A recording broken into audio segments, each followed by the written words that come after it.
அவர் வந்து night shooting முடிச்சு ராத்திரி வந்து படுக்கும்போது மணி 11, 12 ஆகும். அதுக்கப்புறம் ஃப்ரெண்ட்ஸ்லாம் வருவாங்க, பேசி படுக்கும்போது 2 மணி.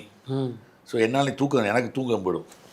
ஸோ நான் சரி சைலண்ட்டாக வந்து கேட்டுட்டு புதுசாக இருக்கு, எனக்கு அனுபவம் இல்லை நம்ம லைஃப்பில். ஸோ அப்படியே என்ஜாய் பண்ணிட்டு அதெல்லாம் நல்ல 2 மணி மேலே படுத்து நல்ல டீப் ஸ்லீப் போகும்போது, ஐயா பிஎஸ்வி ஐயா சொல்லுங்க ஐயா, ஜூலை 15, 16, 17, செப்டம்பர் 5, 6, 7 இருக்கேன் ஐயா வச்சுக்கிறேன்.